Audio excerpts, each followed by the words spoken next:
Njeriu nuk duhet të krenohet me atë sa para ka bë, po me atë sa njerëz që ka arriti bëjt lumtur.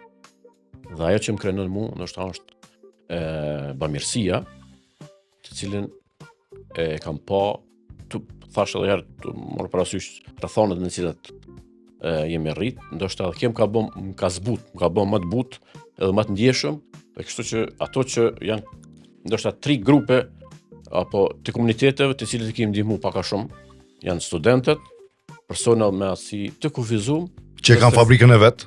Po, nëse mund pastaj të them, dhe fermerët.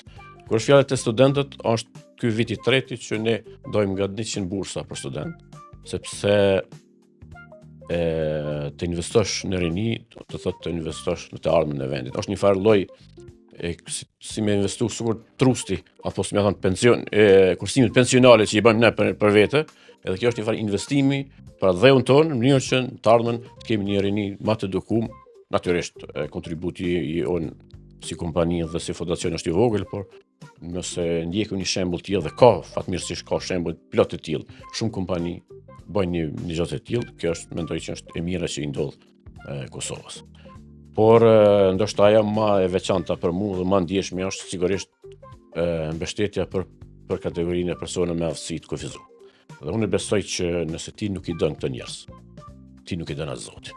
Sepse këto njerëz nuk janë me fajin e ty, me ndaj pengesë fizike apo ndonjë kufizim fizik që e kanë në trupin e tyre, ani pse ka dëshmu fabrika që e kemi lancu po bën gati 2 vite, në të cilën është e vogël, punëson vetëm 10 punëtor, por mbrenda këtyre 2 viteve kanë arritur që të prodhojnë dhe të shesin produkte disa qindra mijëra euro.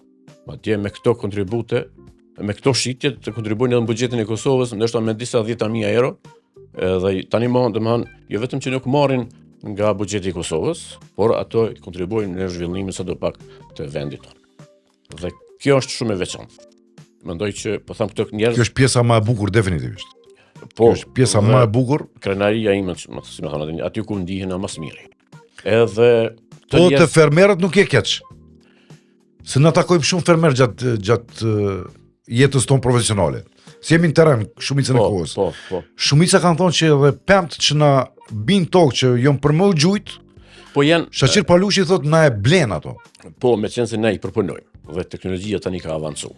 Dhe domethënë inspektimi i këtyre frutave, në veçanëri mollës, meqense Kosova nuk ka shumë pemë, po mbi gjitha më shumë ka moll. Ne mund gaboj tani me sasinë sa kemi grumbulluar, po janë disa milion kilogram që kemi arritur të grumbullojmë në Kosovë.